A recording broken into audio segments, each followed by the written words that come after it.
Hi friends, this is Haripriya Ammula. Sammakka Sarakka జాతర అనేది ములుగు జిల్లా మేడారం గ్రామానికి చెందిన గిరిజన జాతర. ఇది ప్రపంచంలోనే అతి పెద్ద గిరిజన పండుగ. ఈ జాతర తెలంగాణ రాష్ట్ర పండుగగా గుర్తింపు పొందింది. భారతదేశంలో కుంభమేళా తర్వాత అత్యధికులు హాజరయ్యే పండుగ ఇదే. వివిధ రాష్ట్రాల నుంచి 10 కోట్ల మందికి పైగా హాజరవుతారని అంచనా.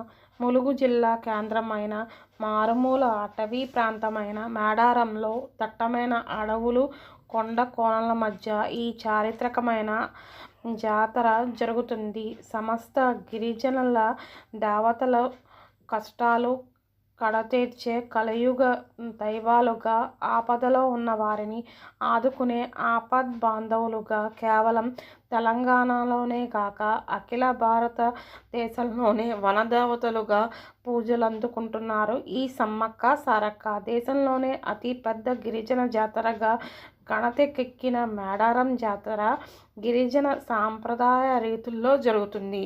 మన రాష్ట్రం నుంచే కాకుండా పొరుగు రాష్ట్రాలైన మహారాష్ట్ర, మధ్యప్రదేశ్, ఒరిస్సా, ఛత్తీస్గఢ్, జార్ఖండ్ రాష్ట్రాల నుంచి కూడా లక్షల కొద్దీ భక్తులు తండోపతండాలుగా తరలి వచ్చి మొక్కులు చెల్లించుకుంటారు. ఈ జాతరను తెలంగాణ రాష్ట్ర ప్రభుత్వం 2014లో రాష్ట్ర పండుగగా గుర్తించింది.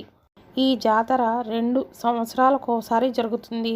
సుమారు 900 సంవత్సరాల చరిత్ర కలిగిన ఈ జాతరను 1940వ సంవత్సరంలో చిలకల గుట్టపై గిరిజనులు మాత్రమే జరుపుకునేవారు. కానీ 1940 తర్వాత తెలంగాణ ప్రజలంతా కలిసి జరుపుకున్నారు.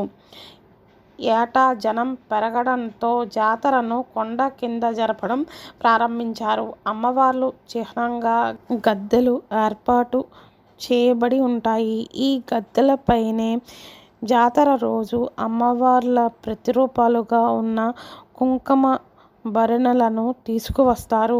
వంశపారంపర్యంగా వస్తున్న గిరిజనులే పూజారులు కావటం ఈ జాతర ప్రత్యేకత. తమ కోరికలు తీర్చమని భక్తులు అమ్మవారుకు బెల్లం అంటే బంగారం నైవేద్యంగా సమర్పించుకుంటారు. గిరిజన వాళ్లే కాక అనేక మతాలకు చెందిన ప్రజలు ఈ ఉత్సవంలో పాల్గొంటారు. సుమారు 1 కోటికి పైగా జనం పాల్గొనే మహా గొప్ప జాతర. ఈ జాతర ఆసియాలోనే అతిపెద్ద జాతర. ఈ వీడియో కనుక మీకు నచ్చినట్లయితే లైక్ చేయండి, షేర్ చేయండి, కామెంట్ చేయండి, సబ్స్క్రైబ్ చేసుకోండి. Thank you.